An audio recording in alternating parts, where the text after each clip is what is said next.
Jonathan, you ready? Okay. You ready, folks? Order! I call Secretary Matt Hancock to make a statement. Secretary of State for Health, Matt Hancock. Mr. Speaker, with permission, I'd like to make a statement on coronavirus. We're nearing the end of such a tough year, where the British people have united and had to make so many sacrifices for the common good. And I know the whole House and the whole country has been cheered by the progress that we've seen in the last few weeks, which means that we can now roll out the vaccine programme that will ultimately set us free, Mr. Speaker. I can tell the House that today the NHS has begun its vaccination through GPs in England and in care homes in Scotland. And day by day, we're giving hope to more people and making this country safer. It's life-saving work. However, it will take time for its benefits to be felt far and wide. So we must persevere, because the virus remains just as dangerous as it has always been. The average daily hospital admissions are up 13%. The latest figures show that the average daily cases have risen by 14% in the last week. And as before, this rise and this spread is not even across the country. We're seeing a sharp rise in South Wales, in London, and parts of the east and southeast of England. This is a trend we're also seeing in other parts of Europe, in countries like Sweden, where nearly all the intensive care beds in Stockholm are currently in use, and Germany, where they've had to announce tougher new restrictions over the weekend, and the Netherlands, who today have announced further measures. Until we can vaccinate enough vulnerable people and ensure they get the second dose so that they're protected, we must act to suppress this virus. Our strategy throughout, as set out in the winter plan, has been to suppress the virus while protecting the economy, education and the NHS until the vaccine can make us safe.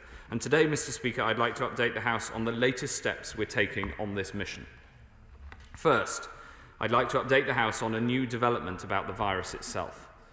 Over the last few days, thanks to our world-class genomic capability in the UK, we have identified a new variant of coronavirus, which may be associated with the faster spread in the southeast of England. Initial analysis suggests that this variant is growing faster than the existing variants. We've currently identified over 1,000 cases with this variant, predominantly in the south of England, although cases have been identified in nearly 60 different local authority areas, and numbers are increasing rapidly. Similar variants have been identified in other countries over the last few months. We've notified the World Health Organization about this new variant, and Public Health England is working hard to continue its expert analysis at Porton Down. Mr. Speaker, I must stress at this point that there is currently nothing to suggest that this variant is more likely to cause serious disease, and the latest clinical advice is that it's highly unlikely that this mutation would fail to respond to a vaccine. But it shows we've got to be vigilant and follow the rules, and everyone needs to take personal responsibility not to spread this virus. Mr. Speaker, the first formal review of tiering decisions is taking place this Wednesday, 2 weeks after the new rules came into force. However, I need to tell the House that over the last week, we've seen very sharp exponential rises in the virus across London, Kent, parts of Essex and Hertfordshire. We do not know the extent to which this is because of the new variant, but no matter its cause, we have to take swift and decisive action, which unfortunately is absolutely essential to control this deadly disease while the vaccine is rolled out. In some parts of these areas, the doubling time is around every 7 days. This isn't just about rising rates among school-aged children anymore, but in all age groups, including the over 60s. And we know from painful experience that more cases lead to more hospitalisations and, sadly, the loss of more of our loved ones. Hospitals across the capital, Essex and Kent, are already under pressure, and we know that this doubling of cases will be mirrored in hospital admissions, and it only takes a few doublings for the NHS to be overwhelmed. Our NHS is straining every sinew to cope with the pressures, as they always do, but if cases continue to double, even they will be overwhelmed. So we must act now to shift the curve, because when the virus is growing exponentially, there is not a moment to spare. We're therefore acting ahead of the formal review date. I'm very grateful to colleagues at Public Health England, NHS Test and Trace and the Joint Biosecurity Centre, whose surveillance of this virus means that we can act very rapidly when a problem arises. We've therefore decided to move Greater London, the south and west of Essex, which includes Basildon, Brentwood, Harlow, Epping Forest, Castle Point, Rochford, Malden, Braintree and Chelmsford, along with Thurrock and Southend-on-Sea borough councils, and the south of Hertfordshire, which means Broxbourne, Hertsmere, Watford and the Three Rivers Local Authority, into Tier 3, which is the very high alert level. This means that people can only see friends and family they don't live with or are in a support bubble with in outdoor public places and, of course, in line with the rule of 6. Hospitality settings must close except takeaway and delivery, and people should avoid travelling outside their area and reduce the number of journeys they make wherever possible. Now, I know that this is difficult news, and I know that it will mean plans disrupted, and that for businesses affected, it will be a significant blow. But this action is absolutely essential, not just to keep people safe, but because we've seen early action can help prevent more damaging and longer-lasting problems later. Mr. Speaker, these restrictions will come into force at midnight on Wednesday morning, because when the virus moves quickly, we must move quickly too, and we must take the actions that are not necessarily easy, but are effective. We'll continue to stand with those who are most impacted through our furlough scheme and support for the self-employed.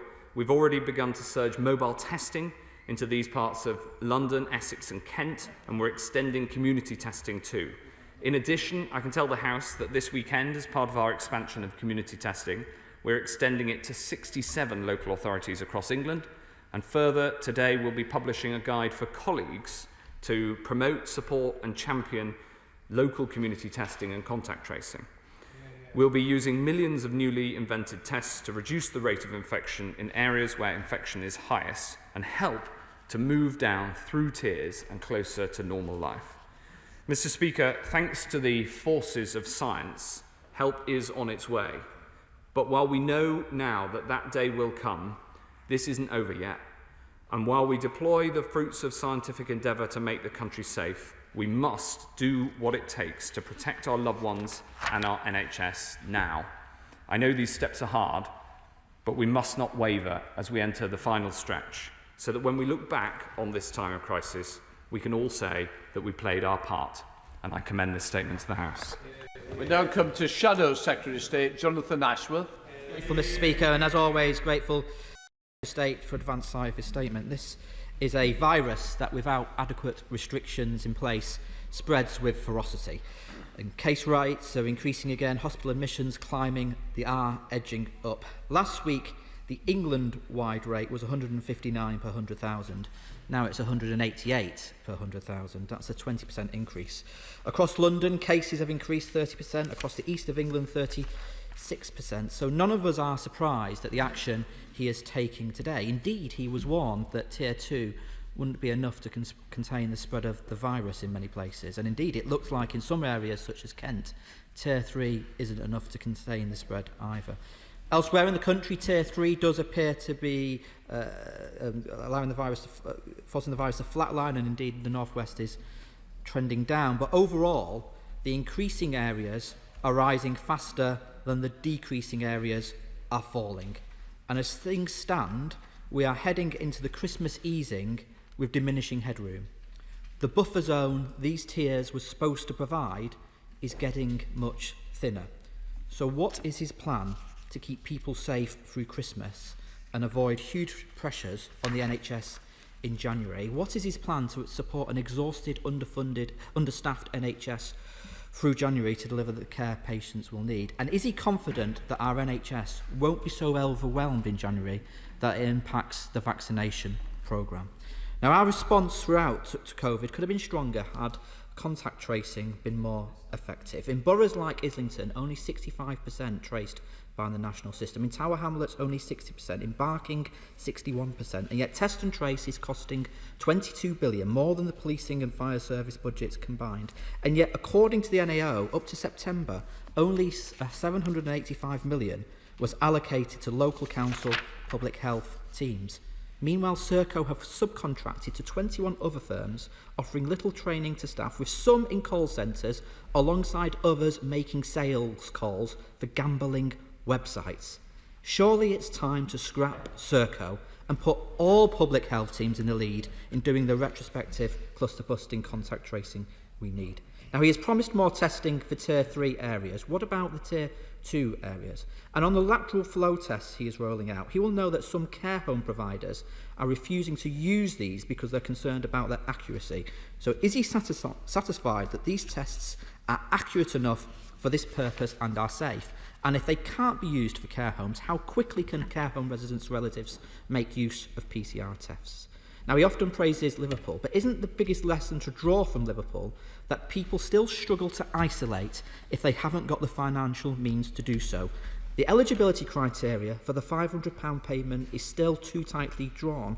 People need decent sick pay. People in some circumstances need alternative accommodation. People need help with the shopping and the medicines. Surely some of the 22 billion spent on test and trace could be reallocated to offer people adequate isolation support. Now, on the variant that has been identified, our constituents will be naturally concerned. Will he undertake to keep the House updated throughout? And I'm grateful for the briefings that he has arranged for myself and others with the Chief Medical Officer. But if this variation means the virus is more easily transmissible, then fixing contact tracing and isolation becomes even more fiercely urgent. Now, finally, Mr. Speaker, today I spoke to Fred Banning. Fred is just 38. He has 2 children under 10, and he has terminal cancer. He asks that those with terminal illness are given quicker access to the vaccine, so he can, in the words that he said to me this morning, make the most of the time he has left with his family. I understand these are clinical decisions, but could he, through his offices, look into access to the vaccine for those with terminal illness and see what can be done for people like Fred and many others in this situation? Secretary of State. Thank you very much, Mr. Speaker. Well, I'm glad to say that across large parts of the country, there is very good evidence that Tier 3 restrictions are working and the rates are coming down. But we do need to be vigilant. And as he knows, overall, rates are no longer coming down, and hence we're having to take further action. And in particular, he talks about the lessons from Liverpool. I think the primary lesson from Liverpool is that when everybody pulls together and everybody makes the sacrifices that are necessary for their whole community, you can really get this thing under control. And I'm grateful to colleagues across London and Essex and Hertfordshire who I've been talking to today, who are committed to working to ensure that we get the public health messages out first and foremost, and to the Mayor and the Conservative candidate for Mayor, who are all committed to working on behalf of the capital and, of course, those parts of Essex and Kent and Hertfordshire that are affected, because the single best thing that we can all do is speak with one voice about what's needed to get this under control. He asked about Christmas, and my recommendation to people at Christmas is to be cautious and careful. He asked about NHS funding and staffing. Of course, we have the strongest funding in history for the NHS, and I'm delighted to say that we have more nurses in the NHS than ever before. 14,000 more nurses than this time last year, and I pay tribute to each and every one of them. He asked about contact tracing. No doubt he will have seen the figures published on Thursday, which show that contact tracing now reaches over 80% of contacts, and I pay tribute to the team, both local and national, who are ensuring that we can get to more than 4/5 of people who we need to reach, and that has been rapidly improving. He also finally asked about Fred, the gentleman with terminal cancer who he spoke to this morning. What I'd say is that those with terminal cancer, of course, are clinically vulnerable by their nature and by the nature of that awful disease. And we will ensure that those who are clinically vulnerable do get access to the vaccine when it is clinically appropriate.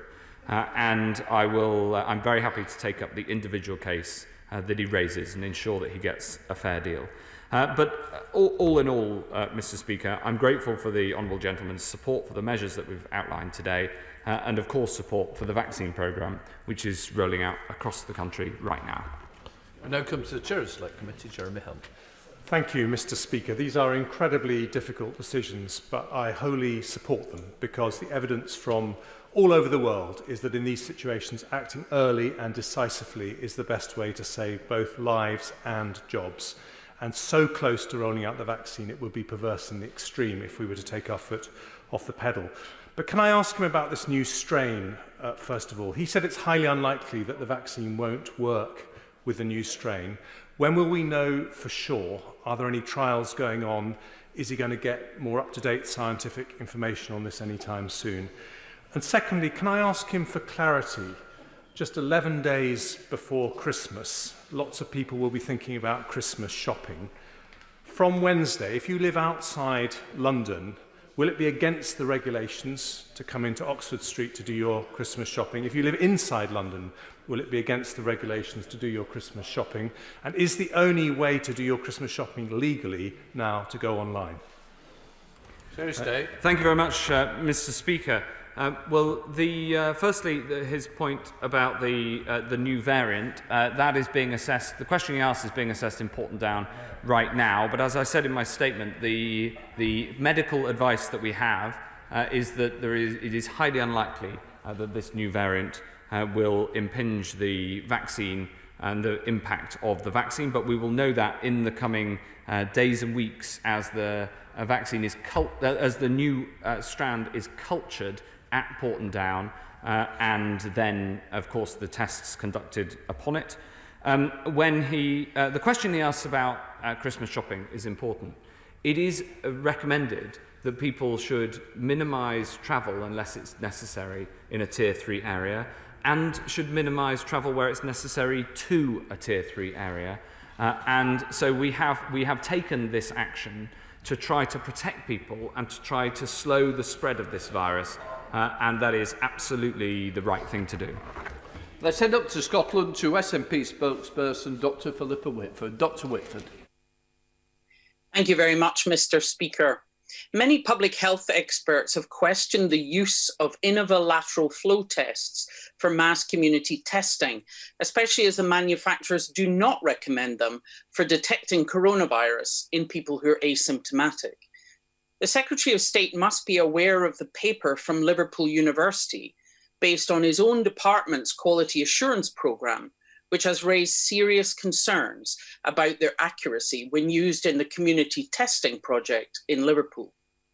The comparison of lateral flow tests with PCR in over 3,000 people revealed a sensitivity of just 48%, meaning that more than half of those with the virus would be falsely reassured they were negative. The test even missed 30% of those with a high viral load, those most likely to be infectious. I understand the wish to use quick tests for case finding, but surely he should now delay rolling them out to 67 other local authorities and not proceed with plans to spend £43 billion for a test which is so inaccurate. Would it not be better to focus funding on easier and quicker access to PCR tests? With more than half of all positive cases being missed, does he accept that despite the proposal by Baroness Harding, these tests cannot be used to release people who are contacts from isolating? And on the basis of this study, the Liverpool Health Protection Board have abandoned plans to use lateral flow tests to check visitors to care homes. So will he be recommending that local authorities and providers return to PCR testing for care home staff and family visitors to reduce the risk to the most vulnerable residents? Secretary of State. Mr. Speaker, I think that this argument against testing is wrong. I think that we should test, and that's what we're doing on this side and this government. And we're working very closely with the government in Scotland, from the same party that she represents, to make sure that we use testing as widely as possible to find people who've got this virus. And yes, of course, different tests have different characteristics. And the lateral flow tests find around 70% of those who are infectious. And that means that if you test people who wouldn't otherwise have been tested, you find the positive cases, you can get them to isolate, and you can break the chains of transmission. So I would just strongly urge her to go back, to study the details, and to back the testing programme that we have in this country. Ian Duncan-Smith. Mr. Speaker, I fully recognise my right honourable friend's serious dilemmas. It's not an enviable position. But the application of Tier 3 to London raises some questions. In my borough, I had long conversations with public health and the hospitals, and they maintain the infection rate is almost exclusively now amongst school children and then secondary school children, and passing on to their parents, those two least at-risk groups. And so the hospitals are not overcrowded with spare beds in the ICUs, and also very low level of COVID patients in the hospitals. The question I ask him, therefore, is Tier 3 will hammer down on the one area that does control what happens, which is in hospitality. And the key area here, surely, is that in doing that, they will shift back to their homes. And it is that area where we would worry about with off-licenses selling alcohol late in the evening. Can he try and seek some kind of flexibility within this so it targets better the real risk and doesn't just hammer those that have been doing the right thing? We're always open to finding new ways that protect the economy as much as possible to bring this virus under control. And I share that my right honourable friend's desire to get this under control and keep it under control until a vaccine can make us safe. But unfortunately, this is no longer just a problem in Waltham Forest and North East London amongst school-aged children, which it has been until the last week's data. The case rate amongst the over 60s in Waltham Forest is now over 250, and we're seeing rising over the last week, and we're also seeing rising admissions to hospital. So whilst I have a huge amount of sympathy for everybody affected by these decisions in Waltham Forest, it is absolutely essential to get this under control now in order to protect the NHS from being overwhelmed in the future. And it is the inexorable link from cases now to hospitalisations in the future and sadly to deaths that we must break by using the vaccine, and we must bring down by the use of testing. But until we can have that vaccine fully rolled out and people to be inoculated by having had their second dose, and until enough vulnerable people have had that second dose and therefore become inoculated, unfortunately, measures like this are necessary. Senator Davey. Thank you, Mr. Speaker. The Health Secretary is fully aware that hundreds of thousands of jobs have been lost during the pandemic, which continues to hit our economy. This means a vast number of families and individuals are diving into hardship. Having no heating and no hot water is what many residents across our country will face this Christmas as they visit food banks. What discussion has he had with the Works and Pensions Secretary regarding the reducing the rising level of poverty? Mr. Speaker, we're trying to support the economy as much as possible through all these difficult decisions. And the extraordinary levels of financial support are part of that, including the furlough scheme, now extended to the end of March. Of course, I talk to my colleague, the Work and Pension Secretary, regularly to make sure that we take the action that's necessary in the way that supports people as much as possible. We now come to Sir Bernard Jick. Thank you, Mr. Speaker. May I thank my right honourable friend for his statement, albeit that it contains a lot of very grim news about the virus itself and about the effect on many areas, though it will be greeted with considerable relief in Harwich and Clacton and Colchester and Uttlesford, where the virus rates are much lower and we'll stay in Tier 2. But isn't the message now that we stay in Tier 2 or go down a tier much more by our own efforts, by the efforts of local authorities with the support of NHS Test and Trace, to make sure that we support those who have to isolate, that we track down and trace those who are spreading the virus, because by doing this and by compliance and forbearance, we can reduce the spread of the virus and we can help defeat it so that we can get down the tiers. Yes, Mr. Speaker, my right honourable friend is absolutely right that it is in the hands of local authorities and local communities to try to keep this virus under control. And I'd say to everybody in Harwich and people across the southeast and the east of England who haven't gone into Tier 3 today, that we all still need to work together and be vigilant and effectively do everything we can to stop the spread of the disease, because so many people are asymptomatic. About a third of people are asymptomatic, never have any symptoms, but can nevertheless spread the disease.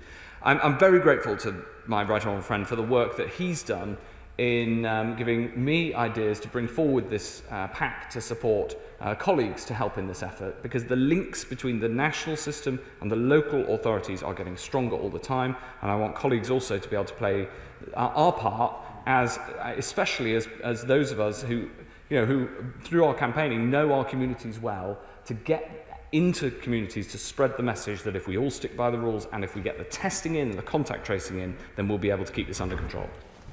Let's head to Devon with Ben Bradshaw. Ben Bradshaw. With cases in Devon down to 71 per 100,000 and falling, and COVID hospital admissions also falling, will the only reason that Devon doesn't go into Tier 1 this week be because of the shortage of staff and hospital capacity after 10 years of Conservative government cuts? Secretary of State. No, Mr. Speaker. Firstly, there's a record number of NHS staff thanks to this Conservative government, and there is a record number of nurses, 14,000 more nurses. But what I would say also is that to people in Devon, currently in Tier 2, but with low rates, don't take it for granted. Let's all work together and try to get Devon into Tier 1. In Exeter, those rates have come down really sharply in the last few weeks. Let's keep working at it. And let's keep those public health messages going, not only with relation to coronavirus, but also with relation to the importance of eating fruit. Right, we've got 8 withdrawn, so Munira Wilson. Thank you, Mr. Speaker. We all know where to go if we run out of fruit now. My children are desperate to see their grandparents this Christmas, as is the case for many families up and down the country. But in view of these alarming numbers, and with what we're seeing in the US following Thanksgiving, and with the constant chopping and changing of rules which leads to lower compliance and more confusion, I appreciate the Secretary of State doesn't want to be the Grinch, but should he be reconsidering the Christmas measures that are in place, or do we risk unnecessary additional deaths in the new year, just as we've got light at the end of the tunnel with the vaccine? So, State. Well, I would recommend to people to exercise caution over Christmas, especially with respect to seeing elderly relatives who, of course, people are yearning to see. I understand that. But I think it is important that people not only abide by the rules, but also take personal responsibility in case they have coronavirus, might be passing it on, but don't have any symptoms and don't know about it. Let's head to Essex with Robert Halfon. Robert Halfon.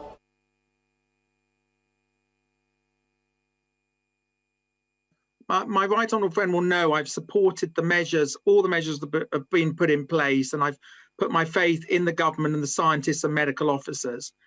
However, I've real worries about Harlow and Essex being put into Tier 3, as local hospitality businesses are really struggling and on their knees. I'd be grateful if my right honourable friend could explain how further restrictions will curb the disease, given that cases increased in Harlow during the second national lockdown. I understand that the virus recently stabilised in Harlow, and there have been no rates of increase in the over 60s in the last week. Further to this, the overall increase in cases in Harlow is 12% against a regional average of 40%. So I ask my right honourable friend to consider keeping Harlow in Tier 2.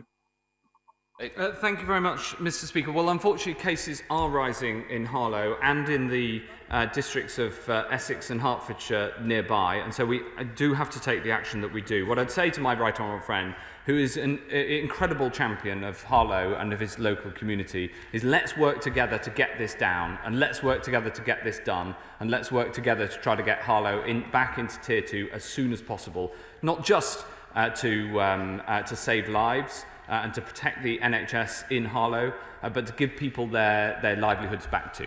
James. Thank you, Mr. Speaker, and thank the Secretary of State for his update and keeping us okay with what's happening in relation to COVID. As a type 2 diabetic, I will take my vaccine when the time comes for me to take it and make sure everybody all gets it before I do. But could the Minister outline the response from the medical community as to the reactions to the vaccination and the safety of these drugs for those who feel, in some cases, that it's been rushed through? On the contrary, Mr. Speaker, all of the safety checks that are necessary have been carried out, and we continue to monitor the rollout of the vaccine throughout the UK, and the MHRA have done a terrific job at doing that and continue to do so. For instance, my team and the MHRA were having an update assessment on Saturday morning to check the progress of the first week's rollout. And I'm delighted to say we're able to keep doing that. And I would just say to him and to everybody else who wants to see the impact of the vaccine, look at the faces of those who've had their first dose and how pleased they are to have had it and to be able to get that step closer to protection from this awful disease. Thank you, Mr. Speaker. I note that Essex and Hertfordshire have been split into two, partly Tier 2, partly Tier 3. However, Greater London has been treated as one. In central London, our cases are significantly below the national average. And whether this House likes it or not, central London is the powerhouse of our national economy. Can my right honourable friend tell me why London has been treated differently from Essex and Hertfordshire? Thank you very much. Mr. Speaker, as you know, we look in great detail and at granular level at the geographies that these restrictions have to cover. And unfortunately, central London case rates are rising. And we know that if an area is surrounded by other areas where there are significant increases, then those tend to move into an area if it's left out of a set of restrictions. I understand, of course, the impact on the economy, but the very clear public health advice was that London should move together because all areas of London are seeing an increase in rates and we need to stop that. Let's head up to Greater Manchester with Tony Lloyd. Tony Lloyd. Thank you, Mr. Speaker. The Health Secretary seems to answer rather dogmatically to the Honourable Lady for Central Ayrshire about the lateral flow test. Can I say to him that it does seem reasonable that as a diagnostic for people to self-isolate, it has validity, but with a very high false negative. Is he seriously recommending this is the first line of defence for people going into our care homes? Because if it is, I think it's a very dangerous proposition on his part. Thank you very much. I think that it is important that we use the right tests in the right circumstances with the right other conditions. So, for instance, there is very clear visitor guidance, of which testing is one part, but PPE is another critical part. And so the nuanced question that he asks, I think, is an entirely reasonable one. The thing that I find frustrating is the idea that we should discourage people from coming forward for asymptomatic testing, where the task is to find as many people as possible who have the virus and get them to isolate. So, yes, we should ensure that visiting to care homes is done as safely as possible, and there are health upsides to visiting as well as the challenges posed by the virus. But in terms of asymptomatic testing, I would encourage people where it's available to come forward because that's how we find where this virus is and help to isolate them. Let's head to Derbyshire with Nigel Mills. Nigel Mills. Thank you, Mr. Speaker. Can I thank the Secretary of State for the rollout of lateral flow tests across Derbyshire? When he does his reassessment on Wednesday, would he be willing to look at more localised geography, perhaps based around hospital catchment areas, and divide the county of Derbyshire between north and south, rather than use the whole county, which is not a very functional geography on the ground? We're happy to look at the human geographies, as my right honourable friend, the Prime Minister, put it, as we have with the decision today to take parts of Essex and parts of Hertfordshire into Tier 3, precisely because of those human geographies. And we also look at the travel to work patterns and the travelling patterns to see where the likelihood of spread is greatest. And we set out the data on which we take the decision. So I think the answer to my honourable friend is yes. We go to Alan Brown. Thank you, Mr. Speaker. Contact tracing in Scotland is led by public health professionals and achieves contact rates up to 95%. Down here, as we know, it's handed out to privatised companies like Serco. Now, Serco's got a £400 million contract that they then subcontracted to 21 further companies. What assurances does he have that there's sufficient coordination across these 21 companies and Serco, and that everything's under control rather than further layers of complexity? The good news is that the contact tracing across England is increasing in its capacity. It's getting faster, and it's finding more and more contacts. And the comparison of apples and pears, which continues to come from the front bench over there, where they don't take into account that if you contact trace in a care home, the contact tracing is much easier, and if you include that contact tracing in the data, you do get different answers. So I think this obsession with how the public sector good, private sector bad is really. I mean, we've had it for months. And it's just as wrong now as it was 6 months ago. Right, let's head to Rutland with Alicia Kearns. Alicia. Thank you, Mr. Speaker. Today's news is deeply sombre, so I ask my right honourable friend to join me in urging residents of Rutland and Melton to be vigilant, because we are also seeing cases rising locally, even in our villages. We have to get rates under control if we're to be decoupled from Leicester City, remain at most in Tier 2 in Rutland and protect ourselves from this new variant. But will he join me in thanking those who are working so hard locally to ready our vaccine hubs in Oakham and Melton for once the vaccine is ready for delivery outside of hospitals? Yes, of course, absolutely. I'm delighted at that we're now vaccinating from over 100 different community settings, as well as 70 hospitals across the UK.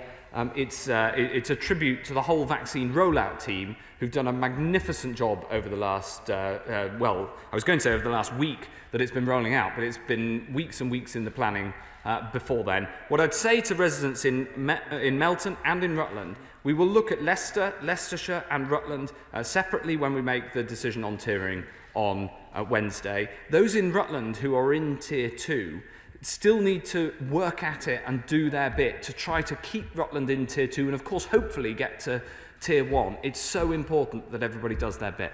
Stephen Doherty. Thank you, Mr. Speaker. The Secretary of State has rightly set out a very stark picture today, not only on that variant, but also of the growing pressures and the pressures that are likely to come on our NHS at this critical time. Would he therefore agree with me, particularly given the crucial supply chains for the vaccine, of PPE, of the 40 million packages of medicine that go back and forth between ourselves and the EU every month, that the talks must continue and that we must not end up in a no-deal outcome, which would be absolutely devastating at the most critical time for our NHS and our country? Well, the Prime Minister is working hard to see that if we can achieve a deal. I hope that there's movement from the European Union so that we can achieve that, but we are ready for any outcome. Thank you, Mr. Speaker. And I am obviously very disappointed by the news today that London's going to Tier 3, but having seen the data, having spoken to PHE in London and the hospitals in my constituency, I am fully aware of the threat that this awful virus continues to provide to all of us. And I know that hospitality in particular have done so much to become COVID secure, but sadly, we are where we are. And as I think of our hospitals and the amazing job that our NHS staff are doing day in, day out, night in, night out, and I know the acute hospital trusts in my constituency are handling COVID cases from across London. One of the major concerns that they have raised with me is the length of time that staff must isolate after a positive COVID contact. And I understand that lateral flow testing in hospitals allows staff to return to work safely after 5 days rather than 14. Mr. Speaker, can my right honourable friend confirm that the rollout of the lateral flow tests will be prioritised in hospitals where cases are increasing? Yes. The short answer is yes, we are rolling out lateral flow testing to find asymptomatic cases in hospitals right across England, and we're always looking for ways to reduce the burden of isolation needed for positive contacts. But can I just also pay tribute to my honourable friend's leadership? These are difficult decisions, and it is difficult to explain to people why these measures are necessary, given the impact that they have. But she's quite right to do so, and her analysis of the best way of London coming through this is by presenting a united front and all of us working together to get the case rates down. That's how we will best get through this together. Charlotte Nichols. Thank you, Mr. Speaker. Christmas is often the busiest period for many businesses, particularly in sectors like retail and hospitality, and the uncertainty created with tiering arrangements chopping and changing at days' notice has made trading incredibly difficult, even for those places currently allowed to stay open. What support will be provided to businesses affected by the tier system in the months ahead to ensure that any closures mandated by his department over this vital trading period do not leave their doors closed permanently?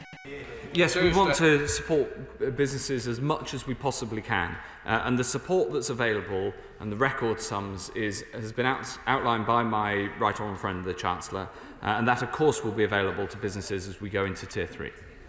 Simon Fell. Mr. Speaker, we're delighted to have the first vaccinations rolling out in Furness this week. But what we know is that information is really key to understanding and tackling this virus. So with that in mind, would my right honourable friend give some consideration to adding data on the number of people by cohort who've been vaccinated on the government's coronavirus website, but also the number of people who've been infected by this new variant of the virus? On the question of the data on the number of vaccinations done, of course we will be publishing data on the number of vaccinations, and I think that is important. Meanwhile, let's all keep getting out there, making the case that the best way to keep you and your loved ones and your community safe is to get vaccinated when the NHS calls. I said Greater Manchester with Barbara Keeley. Barbara Keeley.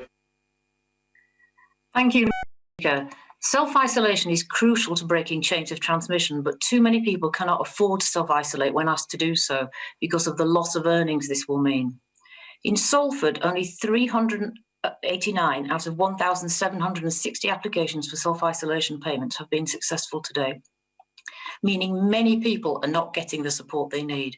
Will the Secretary of State now agree to providing everyone asked to self-isolate with the financial support which guarantees they won't be worse off because they have done the right thing?